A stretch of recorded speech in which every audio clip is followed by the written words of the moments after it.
Hello once again, all my fellow patriots and you filthy leftist stalkers out there. Welcome back to my channel. My name is Angela Box. You're listening to the Angela Box Show, where we say what you were thinking. If you're not subscribed to the channel, please consider hitting that subscribe button, liking or rumbling this video, commenting on this video, and of course, sharing this video, especially with your filthy leftist friends, because they truly hate my guts. And for me, that's a badge of honor. Guess who else hates my guts? All the Karen Reed people. All the Karen Reed fangirls don't like me. Okay, I wasn't even going to do a Karen Reed video this week because it's like, what else can I possibly say that I have not already said? Like, at this point, I think everybody knows, like, I'm pure anti-Karen Reed, okay? I feel like that this woman is a serious in denial alcoholic. She's a latent narcissist. Her parents clearly are enabling her and have done so probably her whole life. And I find it just disgusting, the behavior of her attorneys. I just find the whole spectacle disgusting, okay? So I started thinking about, like, just off the top of my head, because this week, what is today, Tuesday? I wasn't even going to film a video, but I was like, oh, I have to come talk about this because they're trying to rake this poor data analyst through the mud. This very unassuming man from, I believe he's from Dallas or he's from Alabama or something, and he always says, he has this like verbal tick. He says, sure, like whatever question he's being asked. But he's just a very unassuming guy. That's all he's doing is looking at data. And he basically, last week there was this big debate going on out of the jury's earshot that essentially this guy had a report, and then he did a supplemental report. And the reason they did a supplemental report is because there was a different software. I don't know, whatever. The point is the defense didn't want it in because it basically contradicted their expert, and with the cell phone time and the infotainment time, whatever. If you're watching the trial, you know what I'm talking about. And so the defense, of course, they don't want any expert in there that is going to contradict their expert, which is fine. That's what the defense does. But at the same time, it's like, isn't the whole point to get to the truth? And this is what I've said from the beginning. Like, the reason I find this case fascinating and also gross is because this lady, Karen Reed, who is an in denial alcoholic, and it was mommy and daddy paying for her $1 million defense, she admitted she did it, okay? She said she did it. She said it to several outcry witnesses, and that's it. She should have pled to involuntary manslaughter, leaving the scene of an accident, DUI, whatever they were going to give her.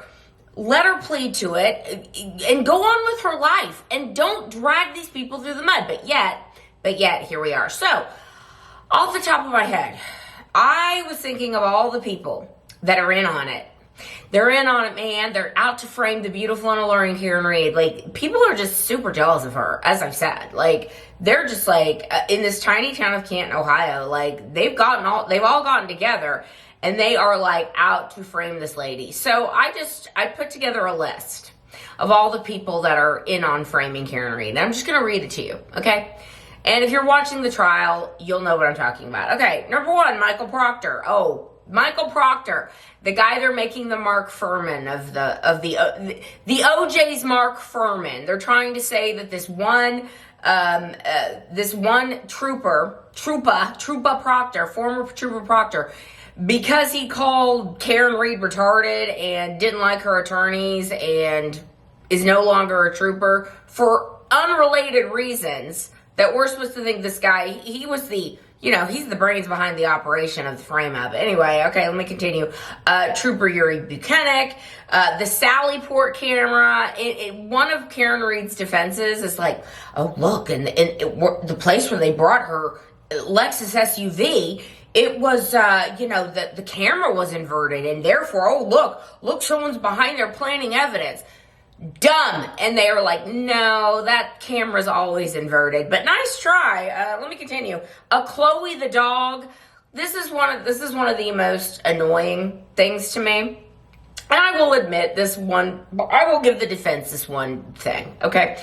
It is weird. The scratches on John O'Keefe's arm. It's weird. It's unexplained. but they're not necessarily from a dog, because they had a DNA expert, the canine expert, and they're like, look, there's no canine DNA on John O'Keefe's arm. But weirdly enough, there is like pig DNA. Now, here's what I think. This is just my humble opinion. They could also be the scratches of a irate girlfriend. I don't know. Just my idea. Let's see. Who else is in on the frame up? Brian Albert, Julie Albert, Caitlin Albert, whatever the son's name is, Albert, Brian Higgins, the C.F. McCarthy's and Waterfall's bartenders, and I didn't add this into my list, but this bears repeating. Not only the bartenders are in on the frame up, but also all the phlebotomists at the hospital and the people that ran her blood that said that, 9 hours after this incident, or if she claimed her last drink was at 12:30 at night, at 9 a.m., she's still blowing a 0.09%, which means that she was super, super hammered at the time of the incident. I'll continue. Jen McCabe, Matt McCabe, Julie Nagel, Julie Nagel's brother, Julie Nagel's brother's ex-girlfriend. These are the people that are in the car that were going to pick up Julie Nagel. Listen, if you know the trial, you know what I'm talking about. Anyone else at the Albert home at the house party? The mild-mannered, this is why I'm jumping on today, because I'm so up in arms about how they're trying to smear this data analyst. The mild-mannered data analyst who likes to say sure on every question. The data analyst lady wearing a scarf on her head, the Scottish data analyst, John O'Keefe's mother, who evidently, according to Karen Reed, in a body in the snow, was like, just super accusatory of her. And she just, I just don't feel welcome there anymore, and I better leave. It's like, or perhaps you don't feel welcome, Karen, because you're going around admitting to a bunch of people that you did it. And why the hell, after you said, I hit him, are you going over to your dead boyfriend's family's house? Anyway, I'll continue.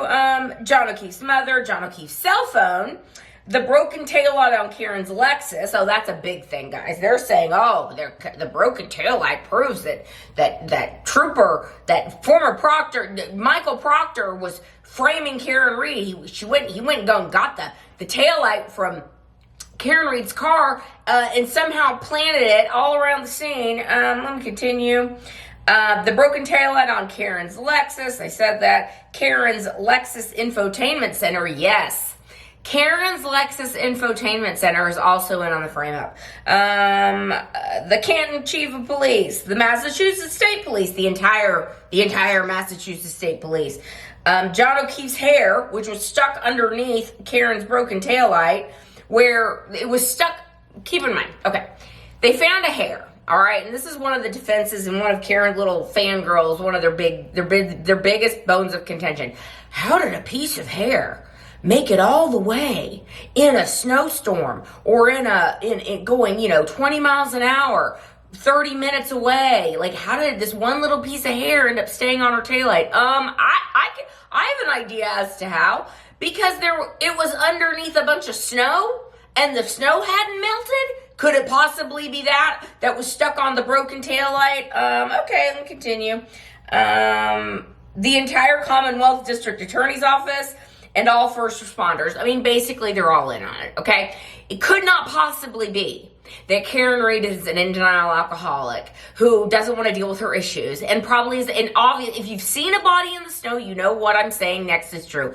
A latent narcissist who loves all this attention, and instead of admitting what she did, instead of taking responsibility for what she did, she is dragging all these people through the mud, okay? She is dragging all of these poor people through the mud. And her obnoxious attorneys who are getting paid to defend her, I understand that everyone has a right to a defense. I understand that.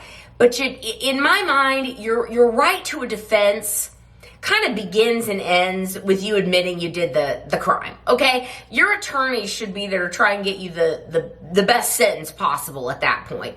Not to concoct a conspiracy where there is no conspiracy. And I've said this before too. I am a rabbit hole person. I love a good conspiracy theory, okay? This ain't one of them, all right? So all of you Karen Reed people, consider all of these people and inanimate objects and dogs and animals, etc., that would have had to been in on it, okay? In order for your theory that Karen Reed is innocent to be actually true. Period.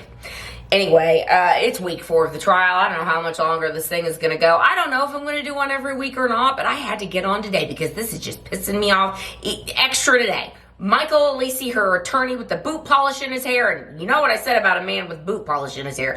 Don't trust him. That's a narcissist too. Here, her attorneys are uber obnoxious. I find David Yannetti to be the least obnoxious, but Michael Alisi and Alan Jackson are like the height of obnoxious, and it's like, make it stop. So all right, that's where I'm gonna leave this video. Let me know what you think down below. Are you watching the trial? Oh, one more thing.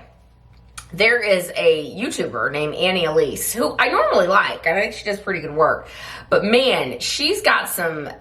But I shouldn't single her out in particular, but I am going to, because unlike Court TV, you can actually comment on the chat. You don't have to be a member. So basically, all the Karen psychos like get together and they like gang up on anybody that is pro prosecution in the chat.